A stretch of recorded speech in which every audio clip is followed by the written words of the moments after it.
I'm Scott Shea, Chairman of Signature Bank, and it is a pleasure for me to welcome you to this multimedia, multicasted, multispatial meeting of the Pride Council. We were actually the first bank in the United States to have an openly gay man on our board.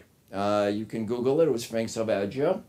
And it made a lot of press. And actually, we were surprised because the funny thing is, it wasn't really all that relevant to becoming a board member. The most common pronouns that folks are familiar with are she and he.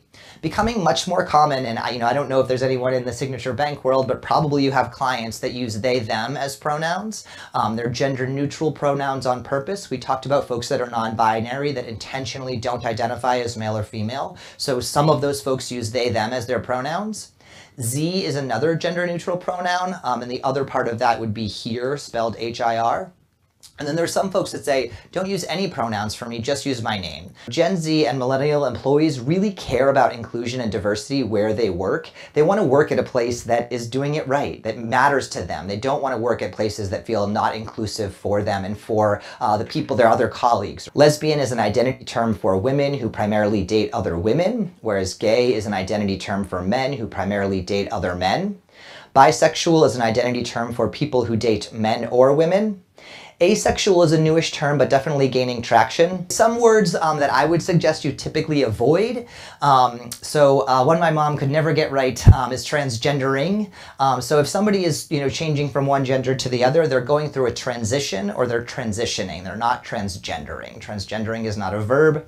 Transgendered with a D is not a thing. Transgender with an R is the correct way to use it. How can you create a welcoming environment for LGBT folks? Have an all-gender restroom. This might not seem like a big deal. I promise you it is.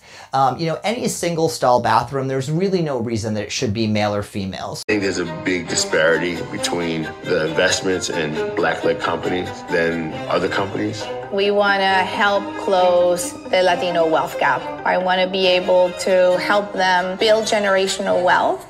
I love access to innovation because of what it stands for. Giving access to opportunities such as training, such as financing, introductions that people would not necessarily get. This is part of an initiative that everyone is committed to, from the CEO down. It's meaningful work that has to be done.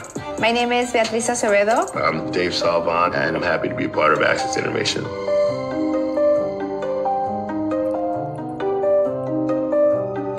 Here's a quote. While Silicon Valley Bank collapsed, top executive pushed woke programs. Grab your keys, grab your files. By the way, you get a check, you get a check, you get a check, and we're going to talk woke out the door. I mean, that's crazy town.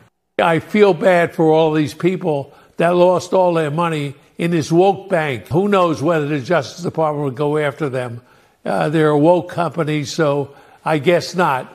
And they'll probably get away with it. We see now coming out that they were one of the most woke banks in their quest for the ESG type policy and investing. This could be a trend. The entire investment banking industry was led by white guys. What was under it was the festering subprime crisis, and there was not a band of LGBTQ transgender mortgage brokers selling upside down mortgages to people across this country. What kind of nonsense argument are they making here?